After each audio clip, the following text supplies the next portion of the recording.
I believe the human will be always the best in the world because we are the people who have a soul, and a soul cannot be algorithmic anywhere. So I believe we will develop and make the world better, and ethics and aesthetics will stay with us always.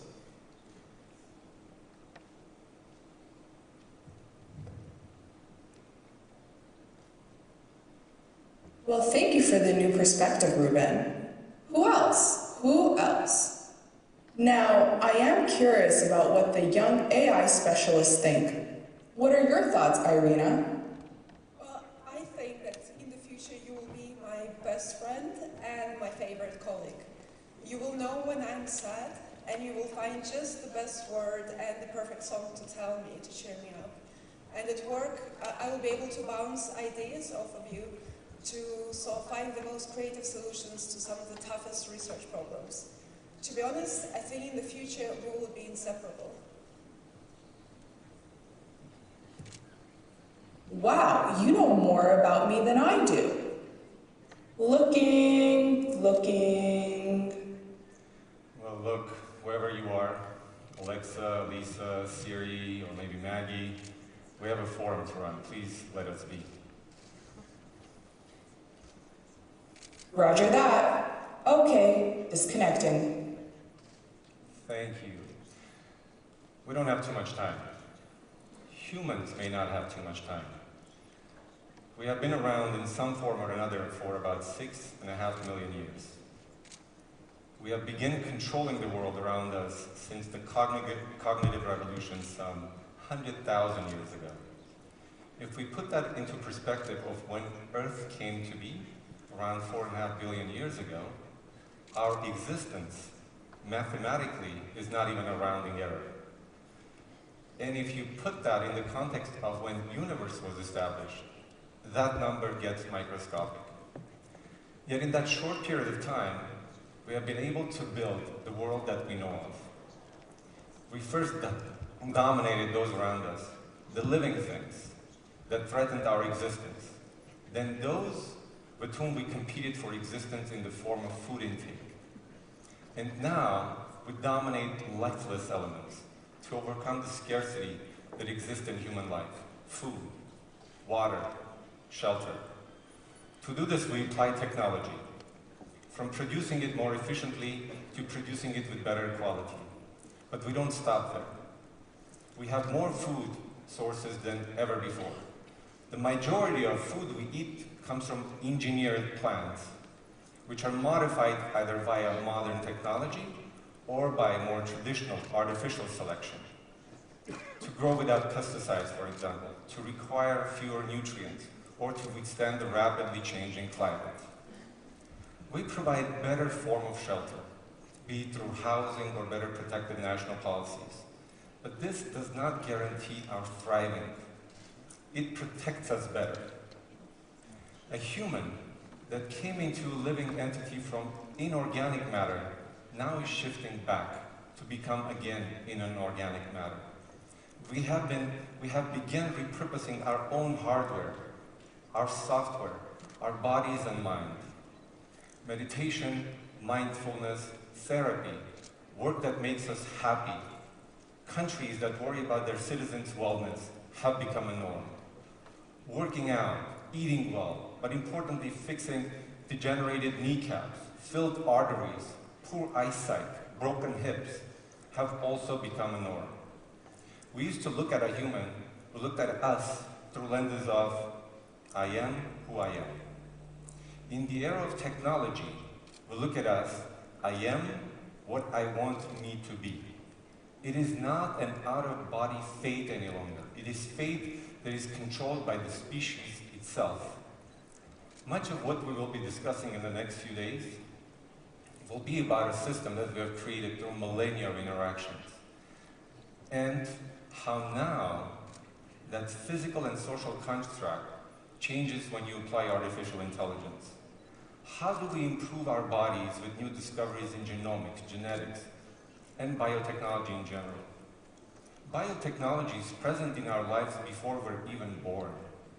From fertility assistance, through prenatal screening, to the home pregnancy test.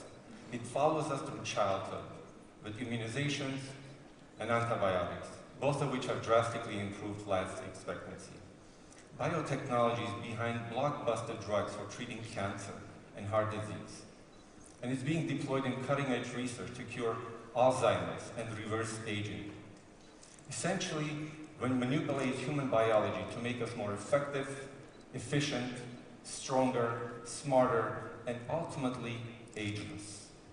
If you think about it, our ancestors are not apes. Our ancestors was a single-celled organism. But if you go back to it and somehow are able to communicate that I am your future, it will freak out. It would not have any useful context to properly process that information to give it a meaning. Now the future iteration of the human, the next evolution of the human might be as different from us as we are from that single-celled organism. It is all exhilarating. We're both cursed and privileged to live in this era, the era of fundamental transformation, the era of human transformation. Your Excellency, Prime Minister Nikol Pashinyan, Honorable Deputy Minister, Ministers, Ambassadors, our fantastic speakers, our founders, our advisors, my superhuman team, guests, ladies and gentlemen, welcome to Global Innovation Forum 2019, where abstract is real, where your fate is truly in your hands.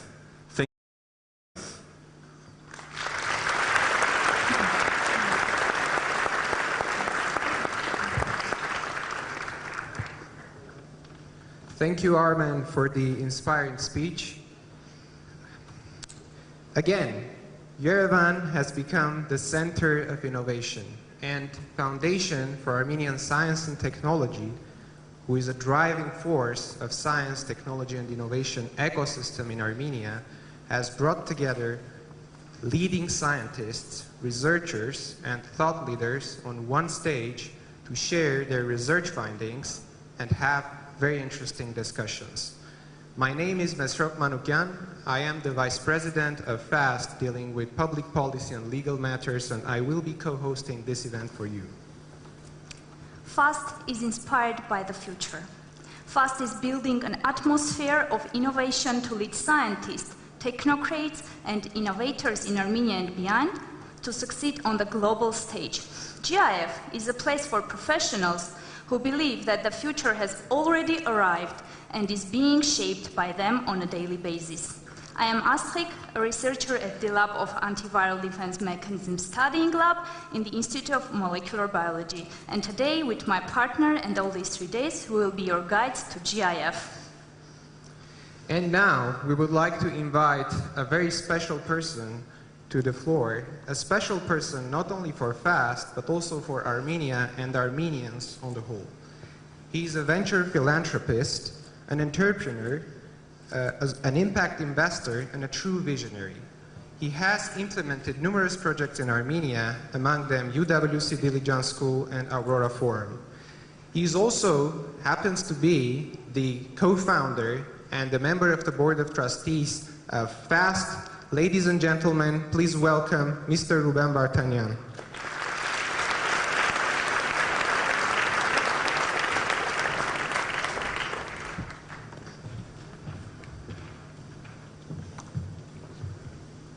Հարգելի հանրավարչապետ, հարգելի հյուրեր եւ մասնակիցներ մեր ֆորումի, ես ողջունում եմ ձեզ բոլորին մեր Հայաստանում, հայկական աշխարհում եւ շատ ուրախ եմ, որ դուք բոլորդ եկել եք այսօր նորից Հայաստան։ Ես խոսեմ անգլերեն, կներեք, ավելի ինձ համար հեշտ է դա, չնայած իհարկե դա պետք է փոխվի։ I want to say just a few words from myself, being a person who is not involved in technology and science. And I will try to be very brief, but I think it's very important to not only welcome all of you here, but also describe the philosophy what we've been doing with Nubara Fean and my partner in the last 20 years and many other partners in our work with Armenia 2020. And I will say 10 key points, and I will hope it will be create more opportunity to discussion in the future during these 3 days, and all week we will be doing our Aurora Forum, which we started from Monday from Shushi. Many people asking us why where is the link between Aurora Forum, technology, culture, heritage, the education, and we believe strongly that the world is changing, and the world is changing the way that we will see very important transformation. Number one, the human person is not only interesting about how much money you can earn or what will be professional development, but meaning of the life becoming the critical. And meaning of the life will become only if you discussion and you can get some, at least try to get some answers, only if you're really living in an ecosystem which allowing you to be professional, personal, developing yourself. That's why we, last 20 years with my partners trying to build an ecosystem in Armenia which will be attractive for Armenians who are living in Armenia, for Armenians around the world, but also for non-Armenians people come and feel in Armenia the unique place where they can self-develop, be happy, and feeling what we're doing something meaningful. Aurora Forum, first time we combine all our projects in different parts of Armenia, in Shushi, in Datev, in Dilijan, in Gyumri, and in Yerevan. And we want to present the projects in a different field about how this ecosystem can be coherent, can be cooperating, and can be really bring opportunity for people to learn from each other. Because one thing we're facing, and I believe it's one of the biggest transformations we'll face next 20, 30 years, it's hard work, which is always the key element of success, is continue will be important for the humans. But hard work will be an area which we name is self-developing. We will all need to spend all our life learning. We're talking about this life learning. Life learning, it means we need to be self-developed. Self-developed means we'll be multidiscipline, multicultural, multi-dimension person, and it will be request for us a lot of effort. The other issue we talk about, I just was surprisingly asked by a question by artificial intellect about what is the future of the human, how we can really keep our space in a world where the computer can take everything, because one of the reasons why the hard work will be gone, because the robots can take and do everything for us. Why we need to do hard work, and we need to think about the future, about something which will be only human can do it. And this is two areas, I believe. It's ethics and aesthetics. What is the beautiful, what is ugly, what is the moral and immoral. It's why the human values, the values what we're talking about, are becoming very critical for all of us, because despite of the technology, if we will see the history, we're using the Platon and Aristotle and other philosophers, which means the values, morals, the philosophy is staying the same and is not changed with the key values which we are talking in religions or in an intellectual world. I have a good news and bad news for us Armenians. I will say, instantly in the 21st century, we believe the world will become different, and one of the difference will be less intermediary will need it, and Armenians are very good intermediaries. But I think because of the technological development, we'll get less and less opportunities to be important intermediaries between the different services. But what we will be benefiting, being Armenians, unique Armenians, it's creativity, craft work, doing ourselves, and making this network of Armenians one of the most powerful assets which we can use in the future of the world. The next, I want to say, it's a very important will be integration of the differences. We are very different, and learning from each other and trying to be not tolerant, but really integration, making all the efforts to integrate difference will be critical element of success for all the societies. Which is why we believe bringing the different culture, different sometimes understanding of the reality together, talking to each other, not just accepting that we are different, but all our projects in United World College Dilijan, where the kids from 84 countries studying together, or our Aurora humanitarian movement, we are talking about the key element of the values, which is common, and at the same time what we've been different, we need to find a way how to listen to each other.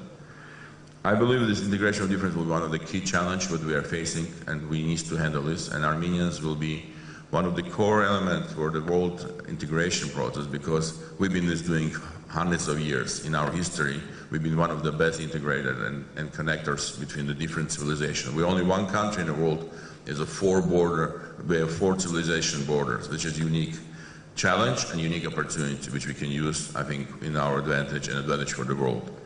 I think for this we need to do a 3C approach: cooperation, consolidation, and catalyzing all the process. This is why from the beginning when we started the FAST in 2016 with my colleagues there, Mesro, Artur Alaverjan and Barafian, we said this will be one important element of this all, not just do our own project, but try to bring one of the biggest challenge for Armenian world is cooperation.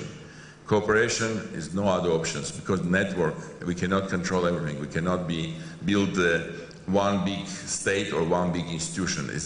Only the network will change the world. Only the network of the people who will trust each other. Network of the projects we will work and help each other to become more efficient and more successful can really bring the world for the different stage. And I strongly believe what we are facing the unique time of the opportunities and challenges, but only human can solve or destroy this world. That's why I wish all of us to find the answer to this key questions as soon as we can and try to execute as much as we can to make this world really better for our kids and the future generations. Thank you and good luck.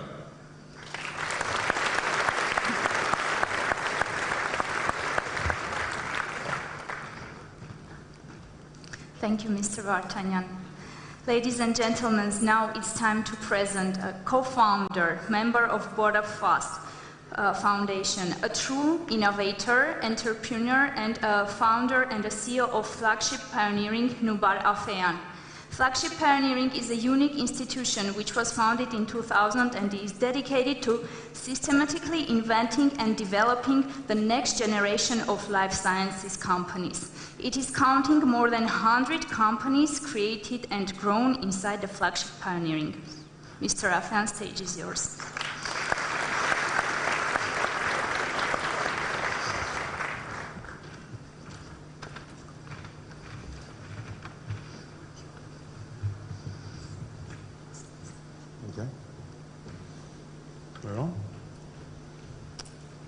Okay.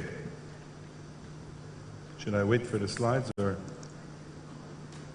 Okay, well, good morning everyone, and it's really exciting to be back. We had this forum last year, and what my comments are going to take us from the very high level framing that Ruben made and Armen made with the assistance of AI to maybe not all the way down to ground level, but maybe to 1,000 meters above ground. And so what I'm going to try to do is give you my experience. Let me just go backwards. My experience through the professional activities I undertake in Boston, together with many colleagues who are in the room today, Avak Kavejian, Aram Madurian, Stephen Berenson. There's several of our team here. And I'm going to try to paint a broad picture of the way in which artificial intelligence, machine learning are impacting our world, and hope that through that you can extrapolate and see opportunities for your own activities. I do also want to say that we happen to be in Armenia, which is a special privilege because, as Ruben said, quite separate from my professional activities over the last 20 years, I've had the great opportunity and humbling experience of trying to contribute to the development of Armenia in a small way. And as hard as that has been because of all the needs the country has, the promise and the progress is very encouraging. And I think only by bringing people from all over the world here so that they can learn from our experience and we can learn from theirs, and only by leaping forward into brand new territories like AI, like blockchain that we talked about earlier this week, are we going to become relevant. So those of you who may have seen my talk last year where I talked a little more about life science and biotechnology innovation, I asked this simple question, and I try not to give a talk without getting people to really stop and think about this, which is that we live in a world where we're meant to be reasonable, we're meant to sound logical, we're meant to be highly knowledgeable. And yet, if you ask yourself the question, why should there be extraordinary results coming from reasonable people doing reasonable things? That's a difficult question to answer. because reasonable steps are very, very gradual and very incremental, and we think that change in the world happens through unexpected huge leaps. And the people who make those leaps, many in the room hopefully today, are completely unreasonable. So at the next 25 minutes of my talk, if you hear a lot of unreasonable things, welcome to where you need to be to have a chance at one or two extraordinary things. That's at least what I would recommend you think about. I'm going to go through a bunch of slides very quickly. This is a room filled with scientists, engineers. I saw people from the military, which is brilliant at some level, because I think science, technology, and its military, kind of the future is going to be integrated, how these technologies can be used for civil society, for defense, etc. And yet we have leaders from the government. Welcome, Mr. Prime Minister, the group of ministers who are here. We're very honored. And so how do you give a talk that is science and content filled that's relevant to everybody? And that's what I'm going to try to do in a short period of time. The first thing I want to say is this point about being unreasonable. Innovation generally today happens mainly in exploring iterations around what already exists. And that's what I show you in gray. People put a lot of effort into finding little niche opportunities where they can do even better from the current space.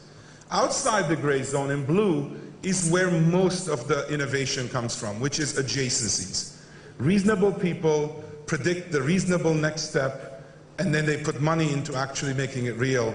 And this notion of incremental innovation, I call this adjacency-based, is a direct result from that. And that's what has produced much of what we're enjoying today.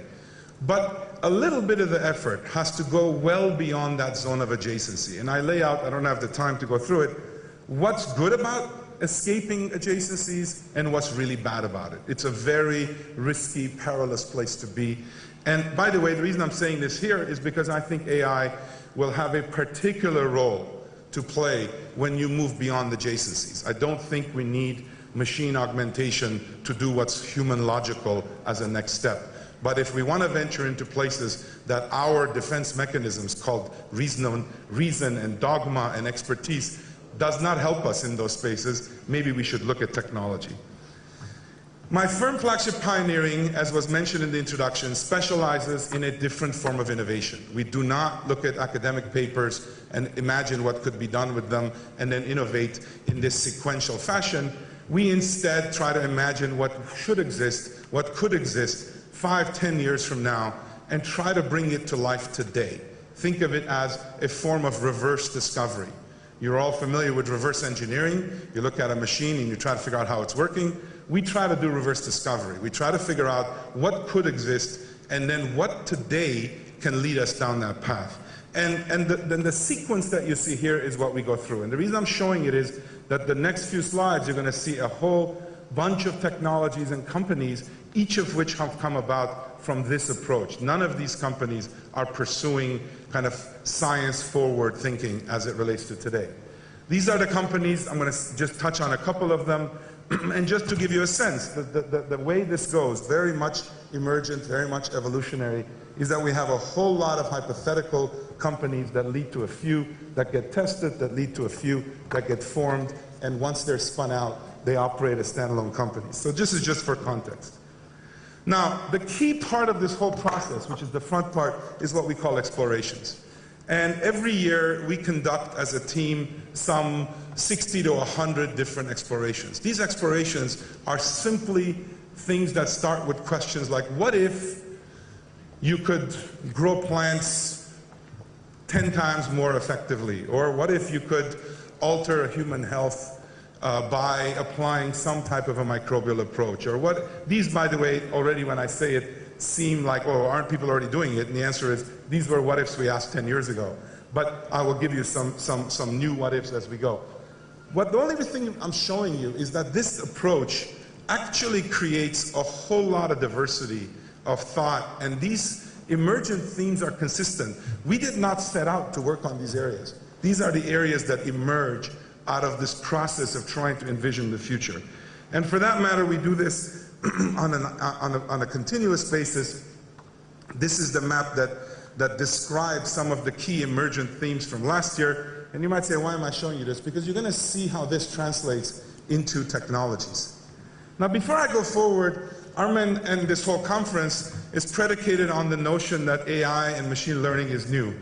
And those of us who've been around for a long time can attest to the fact that in 1975, artificial intelligence was really new. And it was the biggest part of computer science. In fact, just for this talk, last night I went back to this article in 1982. Armen, this is just for you. And this is an article, this is the only article I ever wrote in a newspaper, my school newspaper at McGill University. And it is called The Ultimate in Mind Extenders. And you see where the arrow is, where it says artificial intelligence is the simulation of intelligent human behavior using a computer. And the whole article covers what is happening in artificial intelligence for medicine, for predicting thought, and you see that it ends by saying that computer programs can play games, of course at some level, process verbal information, visual information, natural language. The next step will be to figure out common sense. For the last 37 years, that has been a vexing problem. The reason I show that is because the fascination of how computing would merge with human thought and the hybrid that would result has been an interesting area, at least to me and to tens of thousands of people who actually saw the opportunity, but we didn't know what to do with it. The beauty is now, in the last really few years, thanks to work, pioneering work by companies like Google and others, it's a very interesting time to go back and say, okay, can we do something useful with it today? Now, I come from the world of mostly studying life science. And life science in its entirety involves rediscovering Darwinian evolution and its results. If there was an artificial intelligence of life, it's Darwinian evolution. It's basically an autonomous way to create novelty that is the result of selective battles and nothing else. There's no design implied, but the result is the design that emerges. And I think all of you will be familiar with these kinds of drawings. And of course, about 35 years ago, the arc of evolution changed, and we all became basically products of, or servants to this machine. And that is simply going to get that much more elaborated as the advances happen. But this is, by the way, a slide that I used in talks 25 years ago. This is not, again, the hope has been there. The question is, what are we actually doing? So why are we talking about this? I will show you in the next few minutes examples of artificial intelligence that are today impacting activities of ours in medicine, in food, in agriculture, and in sustainability. The point being that it will be hard to find areas where these technologies are not at least trying to create novelty or efficiency. So let me just skip ahead. So one of the things that I just want to, you're going to hear about this in this conference, just to make distinguish. We think about artificial intelligence as a way to do pattern recognition and act on dealing with complex data, extracting information that can lead to action. But the second part of it that is particularly interesting to me is the generative aspect. That is not explaining or interpreting what's going on faster, better, more elaborately, more accurately, but actually creating completely unprecedented objects. Things that learn from what exists and project and extrapolate what completely doesn't exist in a way that human imagination could do, but we know that there's a 1 in a million chance that we'll predict something that's really, really actionable. The hope is that with machine learning, we can actually be better at this generative aspect. And this, in life science, is a very, very important thing. So on to some examples. I'm going to give you a couple of examples. Let me just forewarn you that those of you who find this interesting, at 11:30 tomorrow, my colleague Avak Kafedjian will give you a detailed talk about the little bits of which I'll show you today. So you can get a lot more out of this there. This example is describing how artificial intelligence and machine learning is being applied to creating completely novel computer-generated proteins. Proteins, as many of you know, most of you will know, are the essence of the machinery that makes our life happen. And at the same time, they represent about $250 billion of annual sales of drugs that are proteins. So there's a lot of interest in proteins. What we are doing, and what others are beginning to do, is to put every single sequence of every single protein that we've ever known into a machine learning setting.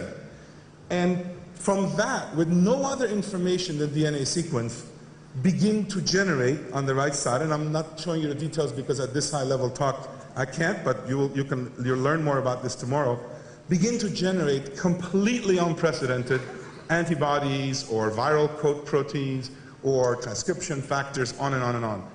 Again, the computer, just like in playing Go, just like in playing chess, has no idea what a protein is, has no idea what the amino acid code is, converting DNA sequences to amino acids, codon table, has no other information than basic sequence and function.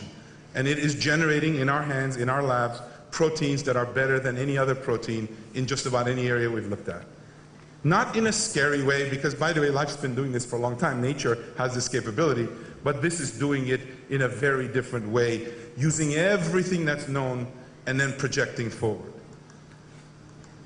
So there's applications of that I'm going to skip, so forgive me for this, because some of you in the room will not find this that interesting. But there's diverse applications, diverse machines that are beginning to be purely computationally de novo designed and then tested. And that's a very interesting application in this area. The second application I want to tell you about is understanding how biology works. Those of you who are not in drug discovery always hear these numbers. It takes $1 billion to develop a new drug. It takes $5 billion. And you say, how could it be? I mean, this is not like a jumbo jet, Boeing jet, whatever. This should be pretty manageable. And the reason is because, not because the drugs are complex, but because we're complex. Now, we are comprised of a vast number of different cells that are always changing what they're doing. And we're trying to get a molecule either in our mouth or in our veins, and it's supposed to go find something and do something. Massively complex task. The last 40 years of biology has been obsessed over trying to figure out what proteins do and what pathways do. One of the interesting things that's being discovered now is just how irrelevant that might be.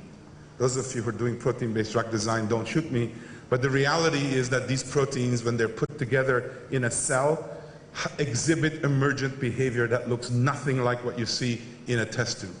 So what are we supposed to do, and what can AI do? Well, it turns out that one of the teams that again, you'll hear about this tomorrow, what we've done is we've said, you know what, we know that cells replicate and make more of themselves. Proteins generally don't, but cells do. Let's focus on cells. The problem with a cell is that it has 20, 30,000 genes that are at any time doing different things. So how are you supposed to understand what a cell's doing? In comes massive data collection and data analysis. And what we've been able to do, which I'm showing you here, this is not stuff we've publicly shown, by the way, so you have to come to Armenia to see these things. True, you'll see tomorrow more. Is that what we consider a single cell type, a skin cell, a cardiac cell, a liver cell, a hepatocyte, actually is not one type of cell. And that these cells sample predictably many, many different states. Think of it as cell behavior, which the field of cell biology has not known about in any definitive way. We know that we all come from a single fertilized egg and that we become bigger and bigger organs, etc. But this is any given single cell is doing this magnificent array of things. And where AI comes in, or machine learning in this case comes in, is that you just make measurements of 20,000 things per cell. And then you let the machine tell you which are the cells that are more similar to each other. And what emerges is a set of diagrams and a map that cells follow to change their state. Why is this important? Well, against this backdrop, you can now try drugs that alter the cell state. You see in the middle where we showed the protective cell state? If you know what more you want to make more of, it turns out that with this map, you can just try a lot of different compounds, and we found some compounds that dramatically, 20-fold more, create a particular protective cell state. Now, those in the room who work in this area will say, what is the data, show me the cell, etc. The only thing I'll tell those people is that this is not unique to one cell type. In any cancer, in any immunological disease, in metabolic disease, obesity, something close to my heart, infectious disease, we are basically revealing ways in which cells behave, and we can change those behaviors that change the game from protein-based to cell-based drug design. So it's very exciting development, and it would not be possible. No human, no math, at least that we know of, could keep up with that level of data that you need to be able to do this. Let me just kind of keep going kind of one level above. So I just mentioned that we're complex systems. We behave in kind of nonlinear ways of combining that complexity. And we take drugs, and we do exercise, and we do environment, and these things interact to define how our physical state, let alone our mental state. And these interactions have been super hard to study. Not the kind of thing our brains are good at. I mean, I can keep straight 10 numbers, maybe 11. That's why our phone numbers are limited in their length. I think most of you can probably do even better. But the notion that we can imagine 20,000 things interacting with 20,000 other things in 15 different ways we're hopeless in that world. Unfortunately, we live in that world. That is what we are. And so, nature did not try to create a system that humans understand. Actually, nature doesn't care about humans. To be honest, it doesn't care about human intelligence at all. Nature just does what it does. And humans came up at some point and gave themselves the obligation to understand and control everything. Well, it turns out I don't believe we're going to do that with human intelligence alone. And that is a very interesting thing when it comes to these types of complexities. So one of the things we're doing, for example, now, is to look at how the nutrient intake we have and our physical state, as measured by all sorts of techniques, can make predictions around our health and can make predictions that, in a black box way, can allow us to alter the inputs in order to achieve an output. And what this has led to, just to give you at a very high level, and again, I apologize to the scientists, engineers in the room, I'm showing you high-level things. I'm just making you aware this stuff's happening. I'm happy to connect you to people, if you're interested, who know the details. But in a fairly short time frame, in about 6 months, we've looked at molecules that we consume in food, systematically, millions of them, and systematically looked to correlate them with altered disease states. And what we have found in pain, in cognitive health, in heart and diabetes specifically, are very specific agents that across many different humans, so we can make it statistically valid, have a reproducible effect that is not reported in any journals. Of course, there's too many to go after. We are humans at the end of the day to go after these, but it's a very, very rich source, we think, of health benefit and, more importantly, protective health benefit. Let me just skip a little bit, sorry for changing gears here. I'm going to zoom out a little more. Where does our food come from? Agriculture. Let me tell you what AI is doing in that field. Very, very interesting space. So I think many of you will know that agriculture on this planet is both the source and a big source of the problem when it comes to environment and the scaling challenges we confront. This is laid out here. There's a huge amount of additional scale we need in order to provide for the world going forward, and that assumes efficiency gains that are to come. This is a company that is about 5 years old, a company called Indigo. And I'm going to show you a little glimpse of what is coming there. And again, you might say, where's the AI in this? And you'll have to, not very little of what I'm going to show you could be done without augmenting our technological capabilities with these big data and learning algorithms. What Indigo basically has done is to invent a new technology, which is the bottom left, that increases yields of many different crops, but then to start deploying it globally as a way to access data from thousands of farms around the world and to learn from those farms and make that learning available to everybody. So let me show you a little glimpse of this. In 2018, we started connecting farms and all the data they each have to each other. And already in 2019, this represents our laboratory. We have 1 trillion data points across 50,000 highly instrumented acres, and this is being added to on a regular basis. You'll see all over the world. This is an effort that's about a year old in the data side of this. Let me kind of zoom in a little more. We're using drones, we're using sensors, we're using things that are on tractors, etc. But you might say, so what? So let me give you a quick glimpse of that. What we'd like to be able to do is to actually not only look at this in aggregate, but look at it extremely precisely in one particular spot, to be able to look at all the measurements we could make and begin to do predictive models, and then try to figure out what about the other places cause a different outcome. So think of the whole world's farming system as a living laboratory. Again, you try to do this with basic data analytic techniques and you will get swamped. That there's a lot of advantage that is being gained. So let me give you a couple of more things to come. This is not, by the way, this is real kind of data from real farms. So this is being done right now. If those of you are interested, again, you can look up what this company is doing. Basically, we looked at specific fields and controls. And let me just, this is the part I want to get to, sorry, because I don't have a lot of time. And what we're beginning to produce are things many of you will have seen.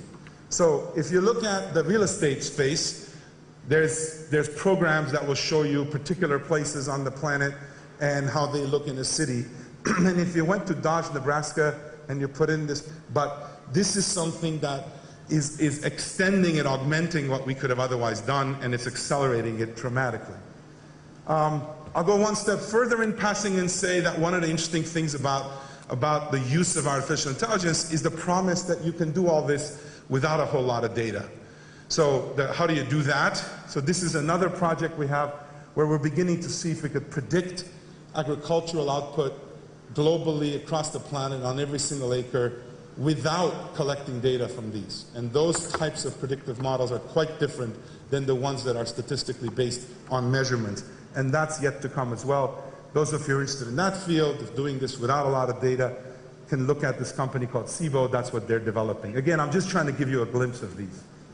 So in the last just few minutes, and I'll wrap up, I just want to tell you kind of where is this headed. I could have given you another 10 examples of this. It's harder and harder to find companies and approaches we have that are not implementing these technologies and experimenting with them. But the most kind of interesting, curious thing that we're trying, and we'll see where it leads us, maybe next 2 years we can give you a report, is this. Let's come back to our explorations. The question that we've begun to ask ourselves is, can a machine-augmented capability improve our ingenuity, improve our imagination, basically just do creativity? The very thing we do with our scientists and our entrepreneurs, can we rely on a more systematic way of doing it? And we're beginning to play with that. Some of the most exciting ideas today come from intersection between fields. How about every intersection between every field of every paper that's been published as it relates to what-if questions? In other words, ask questions and bring up everything that actually can be supportive of that in an automated way. This is something that we're beginning to enable. It extends knowledge management technologies and starts doing learning systems on top of those. What if we could actually have, based on training sets, a machine help us prioritize tens of thousands of hypotheses we could create?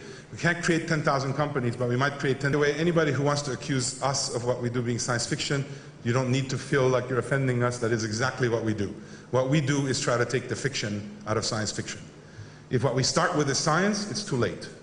If what we start with is science fiction, and in a few cases we can extract the fiction by bringing it to reality, then we have an advantage. Doing that in a regular, industrialized way is what our whole life is based on. And then the ultimate kind of payoff we're looking for is literally this, is to use deep learning to literally go from how we do the human version of this to much, much broader set of hypotheses by using alternative ways to create these reward systems to try to get these learning networks to produce novelty. You're going to hear more about this from Avak tomorrow, so let me skip ahead. And then this is my last slide. So I said in the beginning, looking ahead is a fool's errand in this space, because what'll happen with or without us, and we'll just sit there and kind of give it human explanations. You know, if you get nothing out of this talk today, just learn the difference between rationale and rationalization. This is a field that after the fact explains what's happened, just like in life science. In biology, that's all we do. We have nothing to do with what's happened. We just try to explain it. This is a field that's going to look just like biology. Things will be done, chess algorithms will be evolved, and then humans will spend the next decade trying to explain how it is that it happened. The machine doesn't really care, nor does nature. There's a beautiful parallel, in my view, between how cells do things and how these learning algorithms work. So, one, I would propose we think about, those of you who get offended by artificial, like I don't like artificial food and artificial money and artificial, I just think AI should stand for augmented intelligence. That's all it is.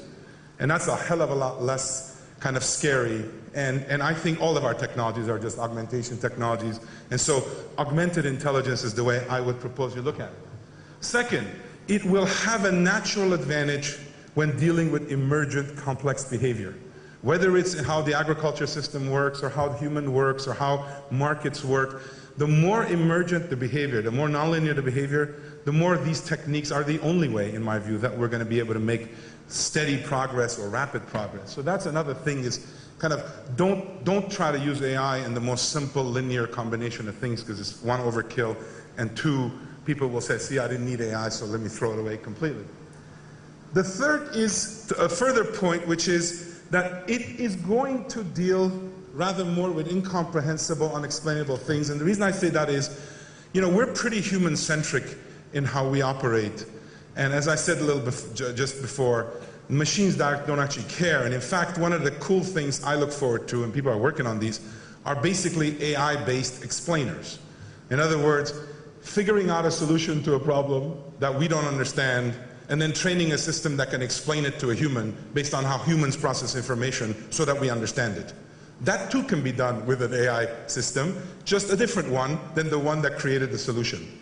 So I think we should be more and more taken care of by having these black box type solutions be a bit more understandable to us, so that we don't freak out and say, oh my God, it's incomprehensible, therefore I can't rely on it.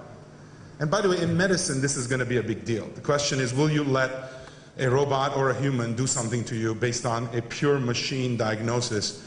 If the human understands it and tells you it's okay, you might. But if it doesn't, I think a lot of people will hesitate.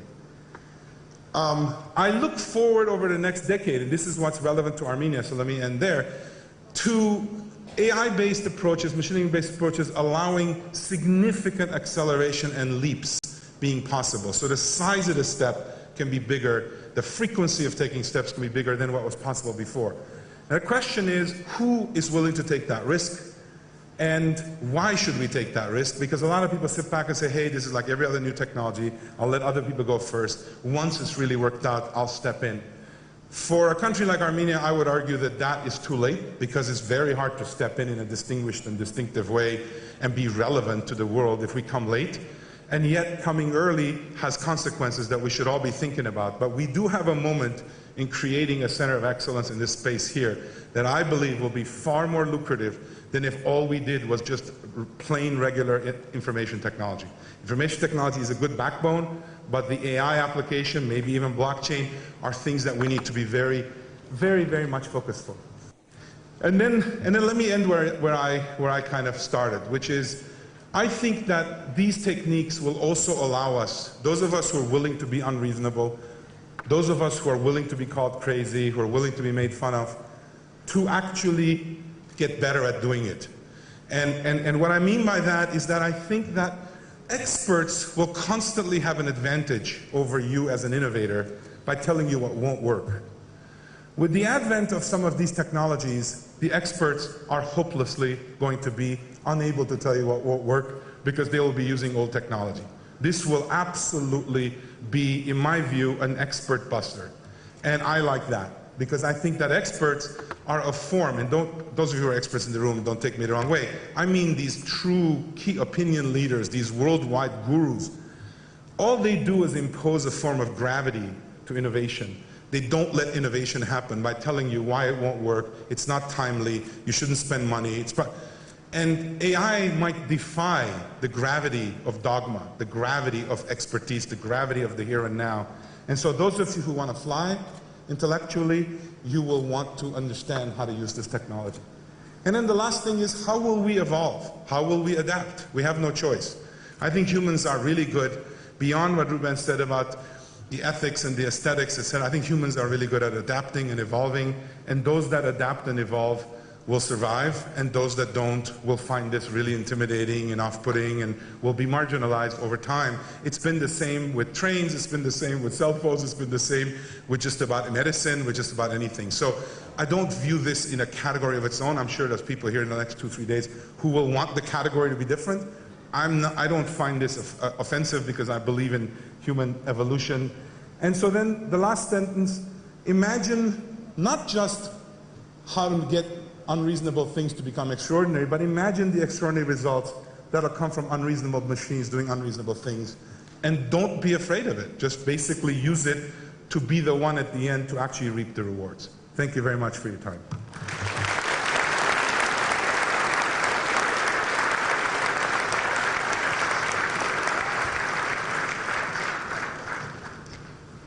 Thank you, Mr. Afan, for your inspiring talk, and thank you for reminding us to believe in ourselves and in our ideas. GIF is a host of tremendous talent, and all of this would be impossible without the support of our partners. We would like to thank the government of the Republic of Armenia for being the official partner of GIF 2019. In fact, technologies and innovation are a priority area for the government, and we feel privileged to be part of it. Without further ado, ladies and gentlemen, I want to invite to the stage the Prime Minister of Armenia, His Excellency Mr. Nikol Pashinyan.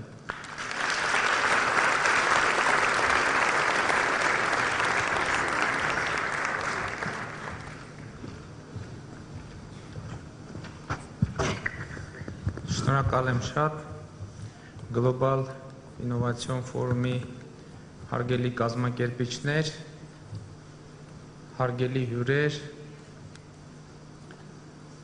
նախ թույլ տվեք շնորհակալություն հայտնել մեր այսօրվա խոսնակներին հետաքրքիր ելույթների համար եւ ասել, որ ողջունում եմ Global Innovation Ֆորումի անցկացումը Հայաստանի Հանրապետությունում, ինչու եմ շատ կարևորում նման միջոցառումների անցկացումը, կարծում եմ դա շատ կարևոր է մարդու եւ տեխնոլոգիաների հարաբերությունները կարգավորելու եւ զարգացնելու առումով։ Ընդհանրապես ամենասկզբից առաջին ինդուստրիալ հեղափոխության հենց մեկնարկի օրերից արձանագրվել է մարդու վախը տեխնոլոգիաների նկատմամբ եւ երբ հայտնվում էին առաջին հաստոցները, որոնք գալիս էին փոխարինելու մարդու աշխատանքը ինչ որ չափով, արհեստավորները, որոնք այդ ժամանակներում բավականին ազդեցիկ տնտեսական խավ էին, մտնում էին մանուֆակտուրաններ եւ ջարդուփշուր էին անում հաստոցները, ունենալով առաջին հայացքից մի շատ լեգիտիմ մտահոգություն։ Մտահոգությունը հետեւյալն էր, եթե այն աշխատանքը, որը անում ենք մենք, մարդիկ, պիտի անեն հաստոցները, ինչ պիտի անենք հետևաբար մենք եւ ինչով պիտի զբաղվենք հետևաբար մենք եւ ինչով պիտի ապրենք մենք։ Բայց ժամանակը բերեց մի հետաքրքիր իրողություն։ Պարզվեց, որ երբ որ մարդու ձեռքերը շատ թե քիչ ազատվում են, իրականում առաջին հերթին ազատվում է մարդու միտքը եւ այդ միտքը նոր տարածքներ գրավելու հնարավորություն է ունենում։ Եվ հետևաբար տեխնոլոգիաների զարգացումը առաջին հերթին մտածողության զարգացում է, որովհետև նոր մտածողությունը բերել է նոր տեխնոլոգիաներ, նոր տեխնոլոգիաները հանգեցնում են նոր մտածողության, այդ նոր մտածողությունը իր հերթին բերում է նոր տեխնոլոգիաներ եւ այդպես շարունակ։ Եվ հետեւաբար, երբ որ մենք ասում ենք ինովացիա, առաջին հերթին նկատի պիտի ունենանք մտքի ինովացիա, մտածողության ինովացիա, որը եւ իրականում փոխում է աշխարհը, որովհետեւ շատ դեպքերում ինովացիա ասելով, տեխնոլոգիաներ ասելով, մարդիկ հասկանում են կոնկրետ առարկաներ, գործիքներ կամ նույնիսկ ծրագրեր, բայց իրականում ինովացիան տեղի է ունենում մեր մտածողության մեջ, զարգանում է իրականում մարդու միտքը եւ այդ բոլոր ֆիզիկական եւ նույնիսկ ոչ ֆիզիկական IT արտադրանքները դրանք մարդու մտքի արգասիք են։ Եվ հետևաբար այսօր ամենակարևոր հրատապ հարցերից մեկը կապված է արհեստական բանականության հետ եւ այդ նույն վախերը բնականաբար առաջանում են արհեստական բանականության զարգացման հետ, բայց տեխնոլոգիաների պատմությունը մեզ հույս է տալիս, որ արհեստական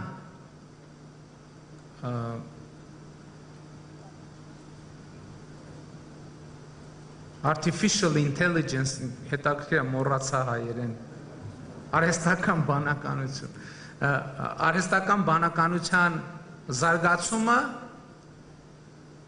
մարդու միտքը կազատի այնպես, ինչպես ժամանակին առաջին ինդուստրիալ հեղափոխության ժամանակ ազատվեցին մարդու ձեռքերը եւ դրա արդյունքում միտքը եւ այն մտավոր աշխատանքի մի մասը, որը կանի արհեստական բանականությունը տարած կազատի, որպեսզի մարդու մտածողությունը, մարդու միտքը, մարդկային բանականությունը նոր ուղղություններ հայտնաբերի եւ նոր տարածքներ նվաճի, խորանալով մարդու օրգանիզմի եւ էության մեջ եւ խորանալով դեպի տիեզերք։ Եվ ես շատ կարեւոր եմ համարում, որ այսօր Հայաստանի Հանրապետությունում ընդհանրապես մենք կարողանանք հաղթահարել վախերը ոչ միայն տեխնոլոգիաների նկատմամբ, այլև մեր բոլոր վախերը, որովհետև թերևս վախը այն ամենակարևոր գործոնն է, որ միշտ ամենուր, ամենտեղ խոչընդոտում է զարգացումը, խոչընդոտում է առաջընթացը, խոչընդոտում է հաղթանակի հասնելու մեր ձգտումը։ Եվ ես հույս ունեմ, որ գլոբալ ինովացիոն ֆորումի անցկացումը Հայաստանի Հանրապետությունում Հայաստանին, Հայաստանի ժողովրդին, հայ ժողովրդին եւ ընդհանրապես մարդկությանը կօգնի հաղթահարել եւ կառավարել գլոբալ վախերը։ Եվ սա կլինի թերևս ամենակարևոր արդյունքը, որին մենք պիտի ձգտենք ոչ միայն այսօր, այլև ընդհանրապես առաջիկայում։ Եվ ես հաջողություն եմ մաղթում գլոբալ ինովացիոն ֆորումին։ Տեխնոլոգիա հարգելի ներկաներ, բայց ես ձեր թույլտվությամբ ուզում եմ անել մի հայտարարություն, որը կապված է մտածողության ամենասկզբնական եւ ամենաավանդական կերպի հետ, եւ ես այդ հայտարարության համար ուզում եմ անելուց առաջ ուզում եմ բեմ հրավիրել Հայաստանի Հանրապետության շրջակա միջավայրի նախարար Էրիկ Գրիգորյանի եւ FAST հիմնադրամի հիմնադիր տնօրեն Արմեն Օրուջյանին, խնդրեմ պարոն Նայ։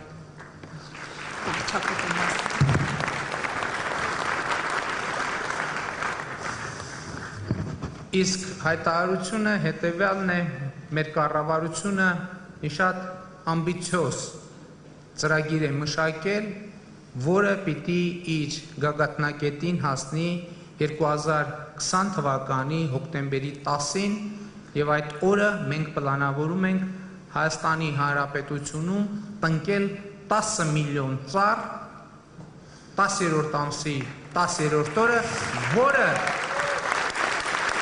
որը կխորհրդանշի 10 միլիոն հայության միասնությունը Հայաստանի պետականության, Հայաստանի Հանրապետության շուրջ եւ Հայաստանի Հանրապետությունում։ Շնորհակալ եմ ուշադրության համար։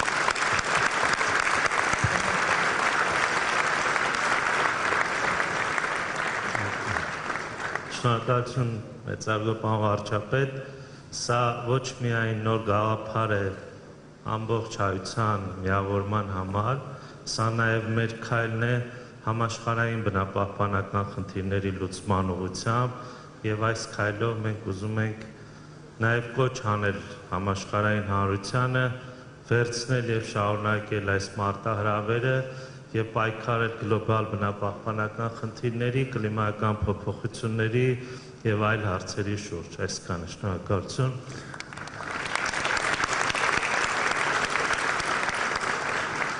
I just want to add, for those of you who needed to hear it in English, 2020, 10-10-10, October 10th, 2020, we're going to plant 10 million trees in Armenia.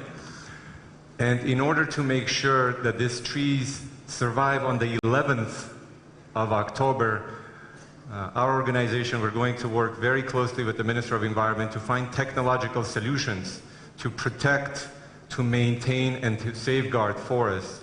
So science is going to go into environment as well. We're very thrilled. I believe we have small gifts for you. Do we have the gifts for everyone? Yes? No? It's coming? Not coming?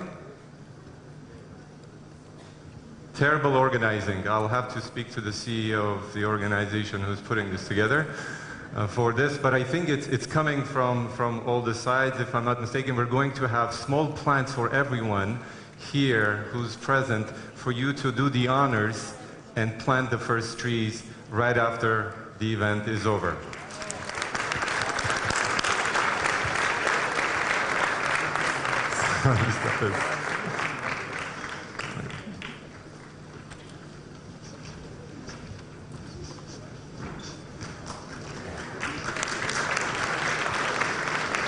Yeah, really exciting announcement, yes? Indeed, very inspiring. Wish I could have a part in this and we'll have an opportunity to see some trees there.